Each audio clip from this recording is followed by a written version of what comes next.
a você estar abrindo a palavra de Deus lá no livro de Daniel, Daniel capítulo 1. Daniel capítulo 1, a partir aí do versículo 14. Daniel 1, a partir do versículo 14, que diz assim, então. Ele concordou e fez a experiência com eles durante 10 dias.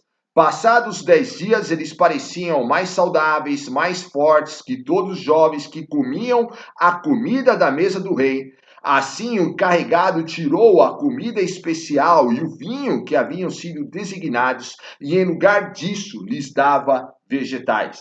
A esses 4 jovens, Deus deu sabedoria, inteligência, para conhecerem todos os aspectos da cultura e da ciência. E Daniel, além disso, sabia interpretar todo tipo de visões e sonhos. Ao final do tempo estabelecido pelo rei, para que os jovens fossem trazidos à sua presença, os chefes dos oficiais os apresentou a Nabucodonosor. O rei conversou com eles e não encontrou ninguém comparável a Daniel, Ananias, Misael e Asaías, de modo que eles passaram a servir o rei. O rei lhes fez perguntas sobre todos os assuntos que exigiam sabedoria e conhecimento e descobriu que eram 10 vezes mais sábios do que todos os magos e encantadores de todo o seu reino. Até aí, meus irmãos. Jesus, obrigado pela tua palavra. Que o Senhor venha falar com a gente, haja o derramar do teu Espírito Santo, em nome de Jesus. Irmãos, nesse texto aqui de Daniel 1, aliás, desde já quero incentivar cada um de vocês a estar estudando o livro de Daniel. É um livro realmente fantástico, muito edificador, como toda a palavra de Deus, e vale a pena aí você realmente investir esse tempo na leitura no livro de Daniel. Aqui, então, nesse momento, nós vamos estar vendo, nesse momento na história aí de Judá, nós vamos estar vendo, então, que Judá tinha acabado de ser invadido por Babilônia. Nesse momento, o Império Babilônico era um império realmente que estava ali reinando, estava dominando o mundo, e por fim, eles acabaram ali invadindo também, entre tantas nações, eles acabaram invadindo também Judá, e ali então levou o povo cativo para a Babilônia. E então, irmãos, ali na Babilônia, então, alguns jovens foram separados. Eles pegaram alguns jovens nobres, inclusive, pessoas ali que tinham uma importância dentro ali de Judá, dentro ali do povo judeu, e ali eles separaram alguns jovens. Dentro desses jovens, esses 4, Daniel, Ananias, Misael e Azarias. Eles foram ali, então, escolhidos entre tantos jovens judeus para estar ali servindo ao rei de uma maneira especial. E o texto vai dizer, então, que eles, juntamente com os demais jovens, foi oferecido a eles uma alimentação toda especial. Eles iam comer ali da mesa do rei, eles iam comer o mesmo vinho, os mesmos alimentos que o rei comia, eles iriam também comer. E aqui, então, nesse momento, nós vamos tirar diversas lições devido ao posicionamento deles. E o posicionamento deles foi que eles disseram não. Diante de tantas situações que eles poderiam ali, de alguma maneira, se aproveitar nesse momento, de uma certa regalia, lembrando que o restante da população estava ali cativo, estava sofrendo, era um momento de dor ali perante os judeus, e eles teriam, perante tanta dor, eles teriam, na verdade, conforto. Eles teriam, na verdade, uma posição privilegiada, mas eles dizem não. Aqui, irmãos, fazendo um gancho, então, muitos se tem falado aí em nossos dias sobre marcarmos a nossa geração. De fato, esses jovens marcaram a geração deles. A Bíblia fala também que Davi serviu ao propósito de Deus em sua geração. Isso está lá em Atos 13:36. Davi serviu ao propósito de Deus em sua geração. E nós também somos chamados para cumprir os planos de Deus, o propósito de Deus em nossos dias. Eu e você somos chamados. Da mesma forma que Davi serviu a geração dele, da mesma forma que anos depois Daniel e seus amigos serviram ali a geração deles. Eu e você também somos chamados para servir a nossa geração. Precisamos nos ver, então, desta forma, como pessoas que verdadeiramente podem mudar a nossa geração, pessoas que serão instrumentos de Deus. Vivemos um tempo, irmãozinho, paganismo. Vivemos um tempo da qual a malignidade tem aumentado em nossos dias, a violência tem aumentado em nossos dias, a malignidade tem aumentado em nossos dias, a perversidade tem aumentado. E eu e você, nós somos luz do mundo, sal da terra, como disse Jesus. Então eu e você somos esses instrumentos que o Senhor vai usar para que, em nome de Jesus, esses índices de malignidades caiam por terra, para que, em nome de Jesus, o reino de Deus avance também em nossos dias, como aconteceu aí com Daniel e os seus jovens amigos. Em Daniel 1, então, irmãos, nós vemos então que para que esses jovens se destacassem entre os demais, eles tiveram um posicionamento. E eu sei que cada um de vocês tem o desejo de servir a Deus. Cada um de vocês já se questionaram por que estão aqui, qual o plano de Deus. Cada um de vocês tem um sonho em relação a verdadeiramente não passar a vida, né, de uma maneira à toa. A vida é muito mais do que pagar contas. Deus quer usar você. E eu sei que cada um de vocês tem este sonho, tem esse desejo. Então, eu e você precisamos, então, a exemplo, esse texto vai nos ensinar a termos, então, posicionamento. Vai nos ensinar a termos um posicionamento espiritual diferente. Posicionamento espiritual diferente. Eles agiram com temor a Deus. E isso gerou frutos de sabedoria, entendimento, discernimento e conhecimento. Dons foram derramados sobre a vida deles.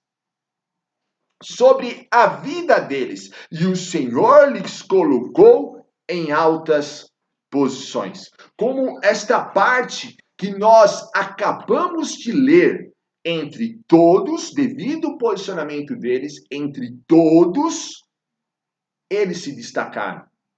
Entre todos os demais jovens, eles tiveram mais sabedoria, eles foram mais reconhecidos ali perante o rei depois. Por quê? Posicionamento espiritual, temor a Deus. A decisão que eles tomaram nesse capítulo, assim que chegam à Babilônia, será refletida em todo o livro. Esse posicionamento que eles tiveram nesse momento, quando eles chegaram na Babilônia, vai refletir. Gerou neles forças para que eles prevalecessem nos propósitos de Deus para a vida deles. Dependendo, talvez, como eles tivessem agido aqui no primeiro capítulo, eles não teriam escrito esta maravilhosa história com Deus que eles escreveram. Gerou forças na vida deles. Esta decisão e posicionamento, então, espiritual, geraram forças para que eles prevalecessem e resistissem, mesmo quando eles foram lançados na fornalha ardente. Mesmo quando eles foram lançados nas covas dos leões. Mesmo quando eles foram caluniados, injustiçados e pressionados a negar a fé que eles tinham. E isso eles fizeram no decorrer da vida, e a gente vê isso muito presente, na verdade, no decorrer do livro. Então, lendo esse primeiro capítulo, somos confrontados. Eu, particularmente, eu sou muito confrontado ao ler este capítulo. Sou confrontado, então, nas minhas decisões. Como eu tenho decidido? Para onde as minhas decisões têm me levado? Têm me conduzido? Olha a importância, irmãos, de nós tomarmos boas decisões. Para onde as minhas decisões têm me levado? Me confronta, então, no meu relacionamento com Deus. Ao ver tanta qualidade no relacionamento que Daniel e seus companheiros tinha com Deus, confronta então no meu relacionamento com Deus. Como anda o meu relacionamento com Deus? Confronta então na minha responsabilidade enquanto pai, enquanto servo de Deus, na minha responsabilidade enquanto trabalhador, a minha responsabilidade na sociedade, a minha responsabilidade como filho de Deus nos dias de hoje, a minha responsabilidade com o que o Senhor espera então de mim.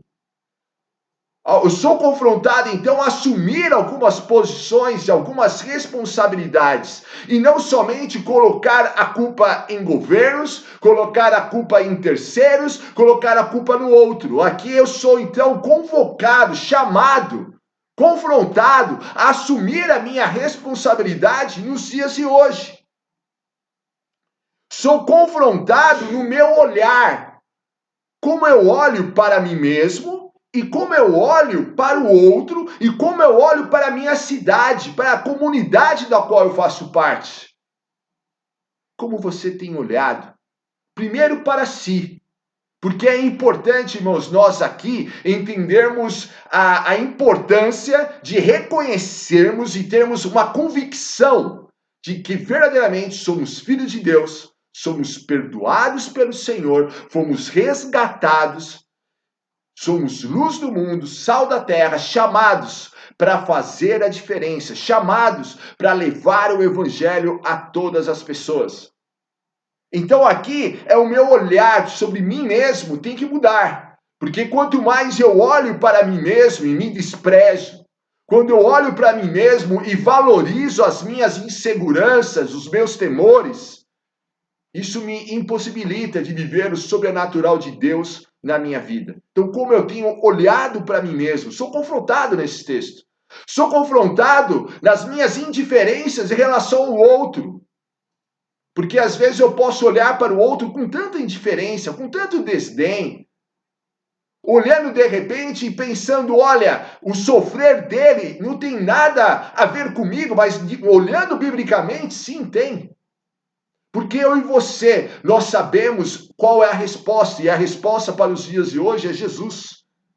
Nós sabemos que todos precisam ser alcançados pelo amor de Deus. Então eu tenho essa responsabilidade em relação ao outro. Eu não posso mais olhar para a minha cidade, eu não posso mais olhar para a minha geração e pensar, olha, eu sei que está ruim, mas que outro venha. Não, está na hora de eu e você assumirmos essa posição. Assumirmos como igreja de Deus, como igreja, irmãos. Nós assumirmos e pensarmos, olha, aqui, nossa igreja, com as demais, inclusive, vamos fazer a diferença. Vamos fazer a diferença no governo da nossa cidade, vamos trazer influência no governo, nas escolas, nas famílias, no trabalho, no sistema financeiro, enfim, nas culturas, na arte do nosso tempo. Eu e você. Eu e você verdadeiramente criando, então, essas conexões divinas que abençoam, essas conexões que nos levam verdadeiramente a cumprir o propósito de Deus em nossos dias. Me leva, então, a ver o meu posicionamento espiritual e comportamental. Como está sendo o meu posicionamento como servo, como filho, como pastor, debaixo daqueles dons que Deus tem te dado, como tem sido o teu posicionamento? Me confronta. Me confronta, então, o meu posicionamento comportamental. Porque às vezes eu posso julgar, condenar, ver o erro e ao mesmo tempo ser indiferente ou praticar os mesmos erros. E assim a sociedade não muda. Assim não tem mudança. E nós somos chamados a influenciar, gerar mudança. Não somente fazer o que é certo, mas influenciar para que outros também venham fazer o que é certo. Não somente guardar a minha família do mal, mas levar outras famílias a serem guardadas também das práticas do mal. Não somente levar os meus filhos, o meu cônjuge a ter um encontro com Deus, mas levar outros filhos de outras famílias a também a ter encontros com Deus.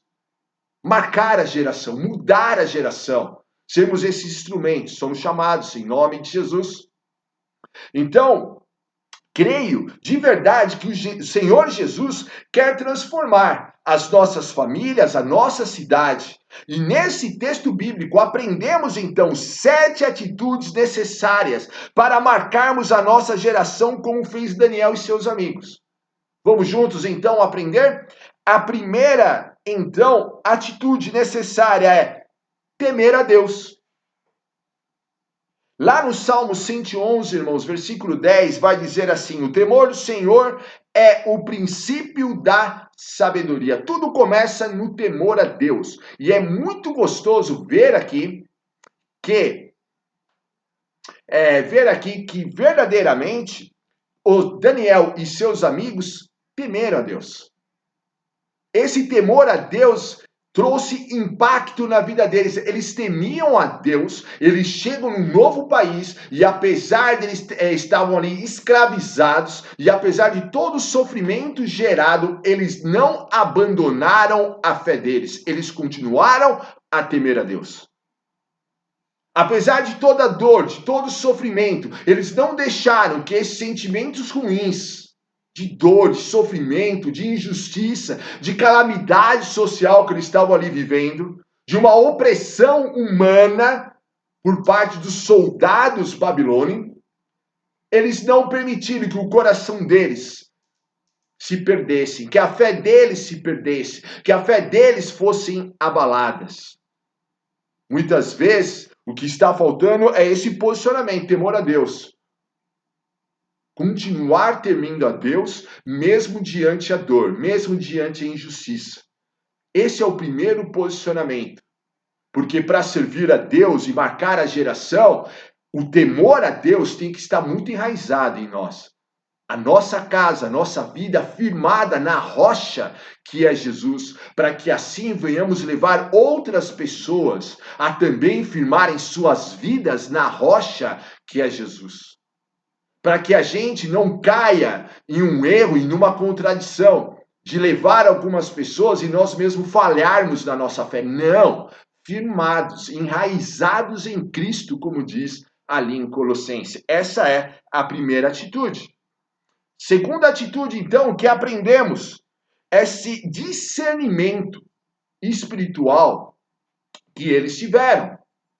Lá em 1 Coríntios 2,15 diz, mas quem é espiritual discerne todas as coisas. Irmãos, eles indo ali cativos para aquele país, eu vejo realmente esse temor de Deus no coração deles, e eu consigo ver eles orando a Deus e perguntando, Deus, estamos indo para esse país devido ao pecado que os judeus haviam praticado. Deus já tinha alertado através dos profetas, se eles não se arrependessem, eles seriam levados cativos. Então eles sabiam por que eles estavam indo para lá.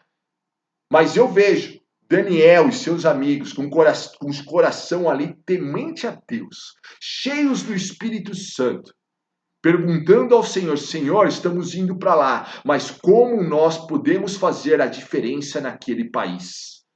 O que o Senhor espera de nós nesse tempo? Porque eles nasceram naquele momento, naquela geração que estava sendo cativa. E a oração, eu vejo esses meninos orando realmente, lembrando que no livro de Daniel vai dizer que ele orava, fazia 3 longas orações todos os dias. E eu vejo aqui Daniel orando e falando, Deus, mostra para nós o que o Senhor espera da gente. A gente não quer se corromper. Senhor, a gente quer fazer a diferença. Senhor, em nome de Jesus, a gente quer realmente ser instrumento do Senhor.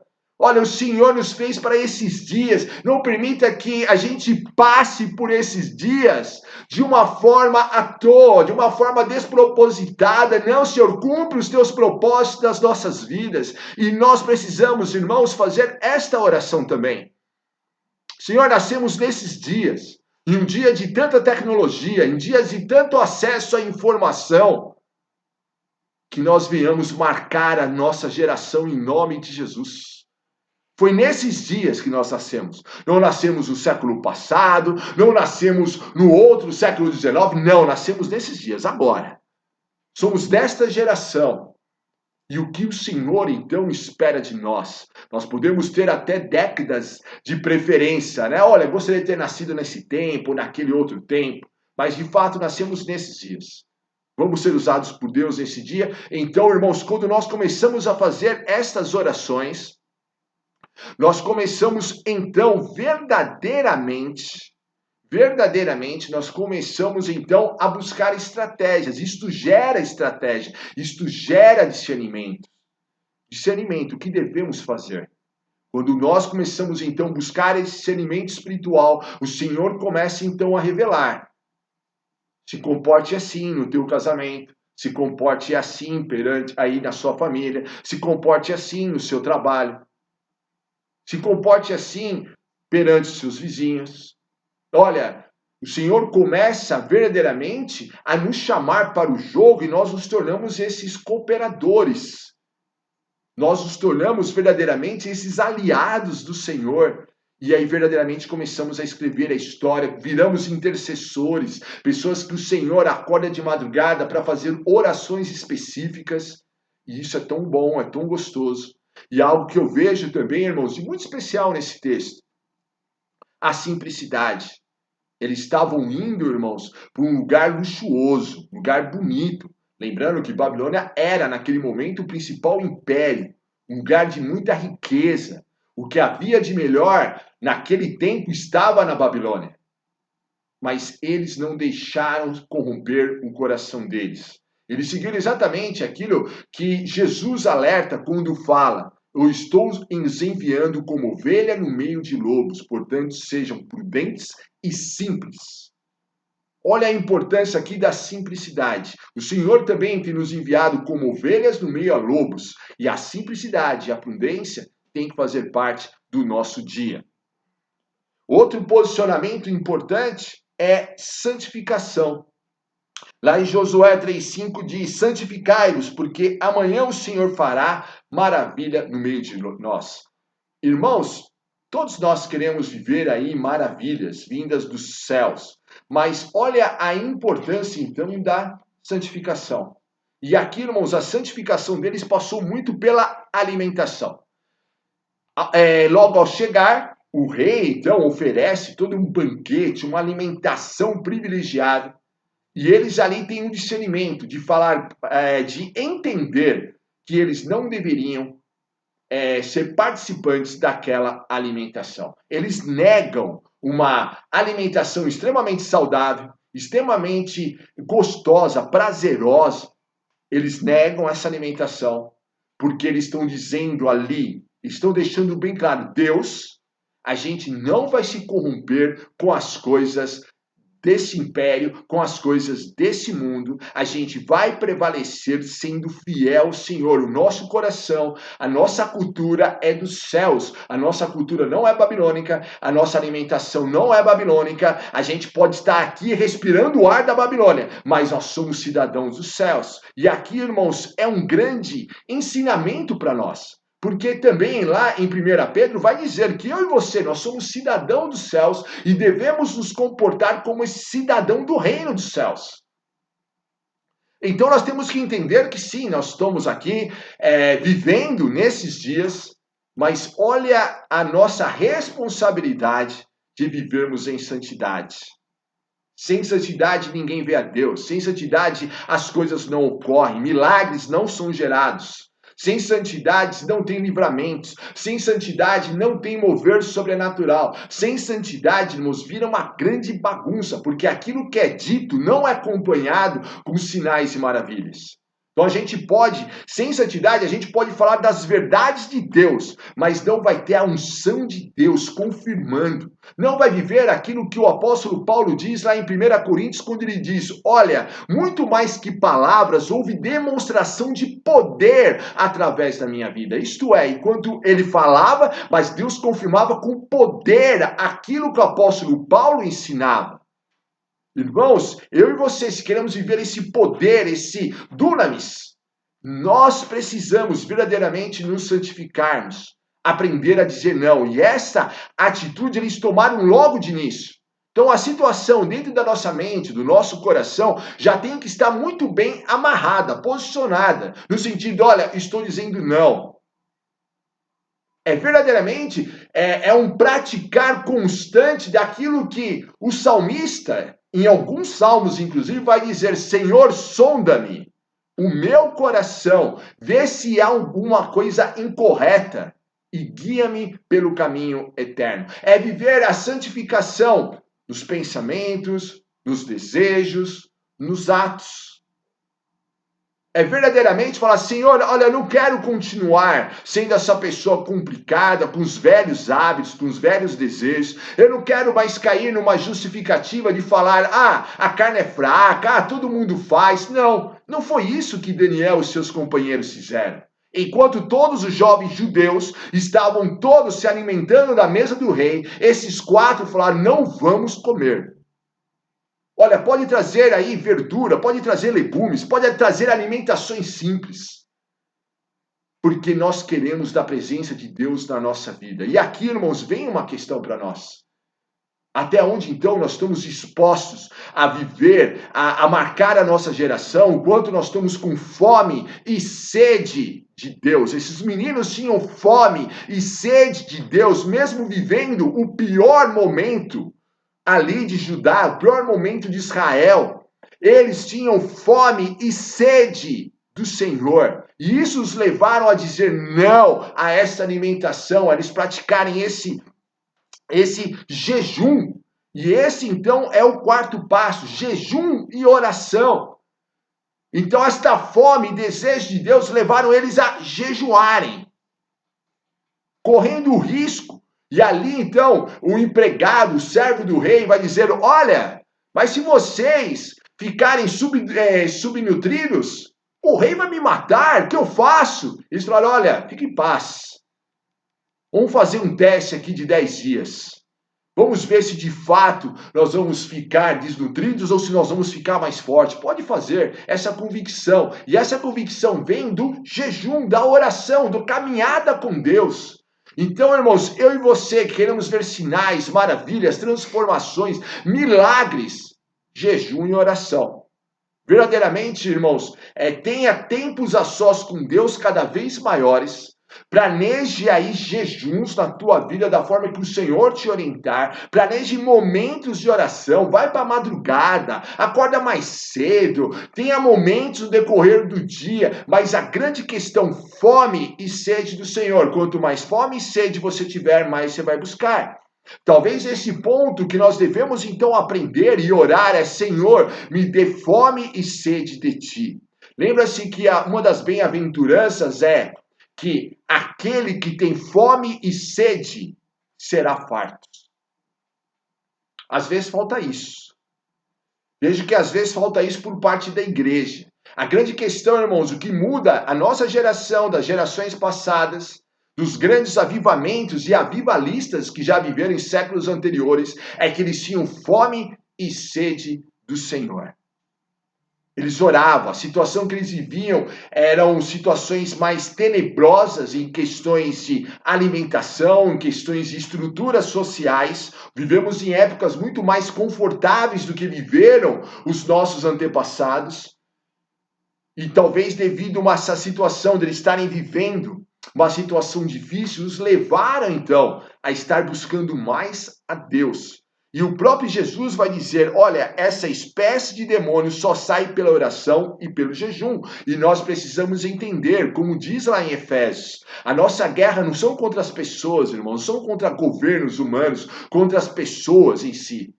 A nossa guerra é contra as potestades malignas.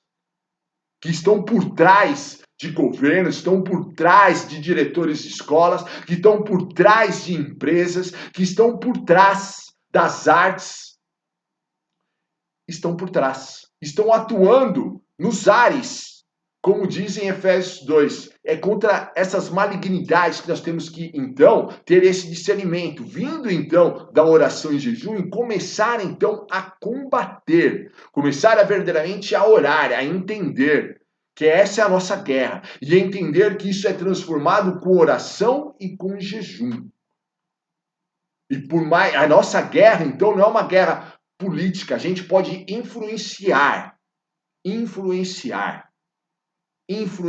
em cada segmento, levando o evangelho. Agora, para ser ouvido, em cada um desses segmentos, precisamos fazer conexões divinas e precisamos estar cheios do Espírito Santo. E isso é fruto de muita oração, de muito jejum, de caminhar com Deus, de tal forma que pessoas venham reconhecer que nós caminhamos com Deus e venham então nos ouvir.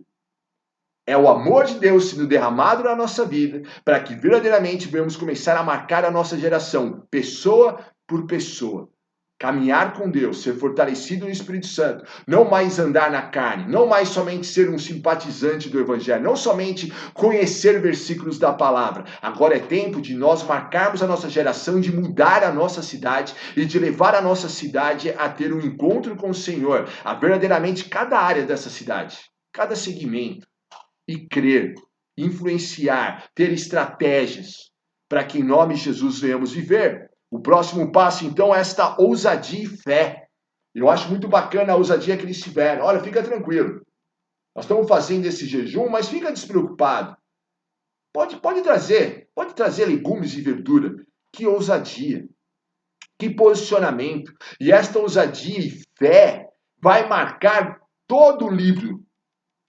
São lançados na fornalha, são lançados em covas e leões e eles permanecem ali. São injustiçados, são caluniados e eles permanecem ali na ousadia, na fé. Lá em 1 João 5,4 diz assim: o que é nascido de Deus vence o mundo.